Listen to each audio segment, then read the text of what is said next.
hopefully, let me start with this. So first one, just a little quick note, just something that I shared before, a refresher for anyone. There's a lot of places that you can get help for pronunciation. I've noticed that even Google has a thing that does the phonemes and stuff. But visiting a website, for example, this one for Spanish dictionary, or like I said, Google doesn't always do it right, but sometimes. So going to one of these that helps you with pronunciation is very useful because a lot of the problems with English not sounding right is just vocalizing, right? Like just saying it in the right way, which I'll bring up some examples. But there's also differences between how people say it in the UK versus how people say it in English, right? So that's also something that, depending on where you learn your English from, it can be a little funny. It can sound a little weird. Or, for example, if your English is a little more British, it can sound weird to the English speaking ear, or vice versa. In Spanish, we know this very well, right? Like just saying certain words, you say your favorite Mexican bread that looks like a turtle shell, and you use that word in South America, and people look at you funny because that's also slang for something gross. So, there's a lot of differences like that. So we know that happens in Spanish. So just as well in English, though in English there's a little bit, I guess, less overall variation. But even then, how Texans speak in a very different way from other Westerners, people from California, people from New York, Boston, all those different accents. So just something to work on. And looking at the pronunciation is very useful for words, especially when you are not so clear on the thing. And I'll actually bring a few examples of words that you can read them the same and they're just very confusing. So again, my biggest reminder is speak slow. I said this last time, but speak slow, not like me, speak slow and enunciate, because that'll give you a lot more clarity, because when you're tripping over your tongue like I just did, then it makes it harder for people to understand you. So for example, one of the words that you want to be very careful with, which I've heard a few times, and I just want to clarify, is the word sheet. Like bed sheets, that kind of thing, or like now the Halloween's coming up, the ghost with the sheet over its head, um, or if you watch Beetlejuice, all those things. The sheet, the thing that goes over your bed. Um, if you pronounce it in Spanish, my tip for you is to elongate that e sound. So sheet, because if you say it short, you say something very bad that you don't want to say out loud. So make sure that you say it with that double vowel, if you will, like heat, and it'll always sound better than the other thing. So tip number one, very useful. Don't get it wrong, because then people might get offended. This other one, this is an example of very similar words. For example, there's a bow, like a bow and arrow. And that when you say bow with a O sound, and in Spanish, arco. So there's that kind of bow. And then similarly written, but differently pronounced, is bow. So that one is more of a sound. So bow. And that's, like what the Japanese do when they see each other, when you're going to fight karate and you incline yourself, the reverencia, inclinarse. So that's what the bow is. And then there's also bow, but this one's written with a Bough. And that's a lot of times you may hear this word in English, but it's like they speak of a tree bough, and that's more of like speaking of like branches. Generally, they're talking about like the main branch of a tree, or like the main area, the main parts. So not exactly the same as the trunk, the tronco, but that's another one that just sounds the same. So there's like bow, bow, and bow. So that's one. There's another one, for example, that I've heard mispronounced. So people say one and it sounds like the other. So for example, there's hog, and that one's more with a sound, ho. In Spanish, you could just say hog, and it still sounds better. Um, but basically, there's different meanings for that one. So one definition for hog is someone that just, hogs all the food, for example, acaparar. So you just grab everything for yourself, like a selfish person. The other kind, or in sports, sometimes they say someone hogs the ball, because that means they just never pass it to someone else. So that's one way to hog. But then there's also hog as in cerdo, the animal. But then there's also hog as in that person's a hog, that person is gross or disgusting, etc. So that's just another definition for it. And then there's hug, which sounds very similar. For Spanish speakers that have a hard time pronouncing this one, I just suggest more you say hag, with a more pronounced a sound, and it still sounds closer to hug in the right way. And that one just means abrazo, right? So give someone a hug, because they're not feeling okay. So that's hog versus hug. And I think I turned off my camera, but I have to turn it on again. And the that's why I mentioned at the beginning. If you look at those examples of people pronouncing the word, it's a lot clearer because if you say hog, the mouth shape for hog is more like ah, and the one for hug, even though hag sounds closer to hug, uh, the English way of saying hug is a little more like closed mouth shape. So you say hug, I hug you, and you say hog, it's more of a exaggerated ah oh sound like hog, hog. So again, it gets tricky, but it's just one of those things that if you practice it a little, then it'll help you with practicing the mouth shape. Then you get the right word out. So another one, for example, there's hue, Hue. So you say that one in Spanish, hue. So exactly the same in English and Spanish. This one's an easy one to say, and this one is I wrote it that wrong, but it's tinte or tonalidad. So, for example, design, we use that a lot for, the hue. What is the hue of something? Is it red? Is it blue? Is it green? Etc. Like that's, if you've ever seen those color sliders, like that's when you're sliding across the different colors. That's what you're deciding on is the hue. So what is the color? And then there's also hue, Hugh. You say it the exact same way, written a little different, and that one is just a name. And you might know these famous hues, for example, right? So again, similar sounds. And then let's go to some of these. I've mentioned these before, which are called false friends. And these are the ones, false friends are words that they seem similar between English and Spanish, but they actually are very, they can be written the same or they can be said in the almost the same way between English and Spanish. But again, they're words that just sound similar. Like we mentioned last time, embarrassed and embarazada, they sound very similar, but they're very, very different words. So in this case, we have complexión versus complexion.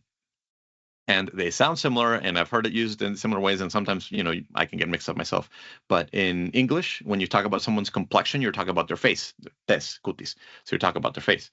But in Spanish, when you say complexión, you're not talking about their face. You're talking about like their constitution. If someone's like su complexión grande, tosco, that kind of thing, you're actually in English talking about their constitution. Like, are they big? Are they beefy? Are they skinny, etc. So that's really what you mean. So you're not talking about complexion. So again, if you see them written, aside from the accent, they seem like exactly the same word, but they're really not, which is why they're called false friends. Then you have the compromiso and compromise. Again, sounds like it's pretty much the same word, but compromiso in Spanish, that means promise, a commitment. So tenemos un compromiso. You say that I have a meeting, that kind of thing, so I got to leave. Versus in English, when you're talking about compromise, in Spanish, we're talking about ceder. So I make a compromise with you, like I'll let you watch X movie, but in return, we gotta eat pizza tonight because that's what I feel like. Compromise, something couples do a lot. So another one that again sounds very similar, very different meaning. Another one is contestar versus contest, very different because in Spanish, contestar, you answer, but in English, you contest. That means to contender, like to fight. Or like if you've ever played a game of capture the flag, whether a video game or physical, you contest the point. That means like you're fighting over the area, right? So another one that's important. This one, decepción and deception, again, sounds very similar, but in Spanish, decepción just means to disappoint. Me decepcionaste. I'm disappointed. But in English, deception is something that spies do, that liars do. They engañar. So again, sometimes the reason why I also bring these up is because sometimes our knowledge of the word in another language, we bring it back to the other one. So sometimes we learn the word in English and we try to bring it over to Spanish, and then we don't mean the same thing. And I've heard that a bunch of times. So like, another one of the reasons why I bring this up. And so now I'd like to move on to very briefly tongue twisters. Before I do, though, just quickly want to double check: are there any questions on the vocab or the words that we shared, or just a random word you guys would like to ask about real quick? Alrighty. So I'm gonna need a volunteer for the first tongue twister. Any brave people? And if not, I'll just pick because the group is not that big. Hand raise going once, going twice. Alrighty, I'm gonna pick Javier. Would you like to help us with the first one?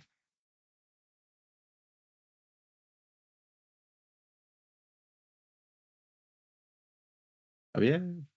Okay, Javier's not here. You see a little one waving there. Alrighty, Marilyn, help us with this first one. Yes. So this is the first tongue twister. Oh, it's difficult. If eating eagerly elegant hysterics. Eagerly, I don't know what is the meaning. Eagerly? Okay, we'll get to that in a second, but yes. Can you read it just one more time? Yes. If eating eagerly elegant hysterics. Okay, very good. So yeah, so this is Eve eating eagerly elegant Easter eggs. Very good. Again, tongue twisters, but that's kind of the point. So Eve, the name, eating, comer, eagerly usually means with like a lot of excitement or like very, yeah, excitement is like the easier way to say it, or with a lot of like really wanting to do it. So eagerly, like for example, eating eagerly, you can imagine like the Simpsons when they're like up, up, up, up, and they're just eating, and all you hear is like the sounds of the plate and the fork hitting the plate. Like that's eating eagerly. Like you want to get through it fast, or you're excited about it. Elegant, elegante. That's not a false friend. That one is the same. Easter, Easter eggs. What was it, Pascua? So does that help? Yes, thank you. Alrighty. These get harder, so the sooner you raise up your hand, the better it is for you. So for number 2, we've got 3, I believe. So number 2, Alejandro. No, this is hard.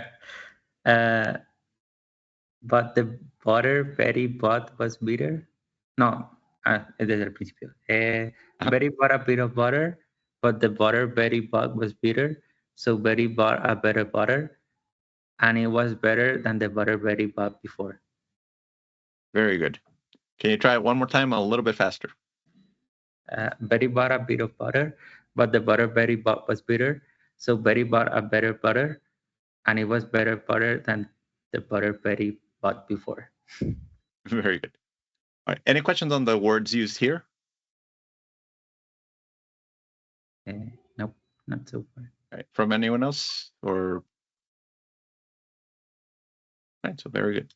The only one that maybe someone has a question on, bitter, amargo. I think every other word is clear, but yeah, very good. This one's a fun one to say just because of all the consonants. I'll try it once myself because I remember hearing like don't put other people to do what you wouldn't do yourself. So Betty bought a bit of butter, but the butter Betty bought was bitter. So Betty bought a better butter, and it was better than the butter Betty bought before. Ooh, okay. Number 3 wants to raise their hand for that one. And again, better to volunteer than to be picked. Kevin Luna. Huh? That wasn't volunteering, but I guess I'll go. Alrighty. Kevin, try this one. Wow. What a way to start. Okay. Peter Piper picked a peck of pickled peppers. A peck of pickled peppers Peter Piper picked. If Peter Piper picked a peck of pickled peppers, where's the peck of pickled peppers Peter Piper picked?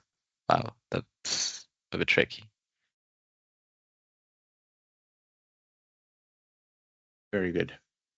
Can you try it one more time, just fast? Okay, Faster. I'm gonna struggle again then. Okay. Peter Piper picked a peck of pickled peppers. A peck of pickled peppers Peter Piper picked. If Peter Piper picked a peck of pickled peppers, where's the peck of pickled peppers Peter Piper picked? Very good. Yeah, this is a level up from the Betty one. Not sure if there's any questions on the only one that might be seem weird because it's like older English. Peck is it can mean peck as in like animal with a beak, like pecking at something, but peck can also just be used as a word for food, like a peck of whatever. So it just means like a bit of food. I think every other word is relatively clear unless anyone has a question. And now it's my turn. Peter Piper picked a peck of pickled peppers. A peck of pickled peppers Peter Piper picked. If Peter Piper picked a peck of pickled peppers, where's the peck of pickled peppers Peter Piper picked? So All right. Got through it. So if there's no questions on the vocabulary, like I said, today's is just going to be a little bit shorter than usual, just because a lot of work, a lot of busyness. But I do want to try to make these a little more often, and next time also get in a group activity like we had before.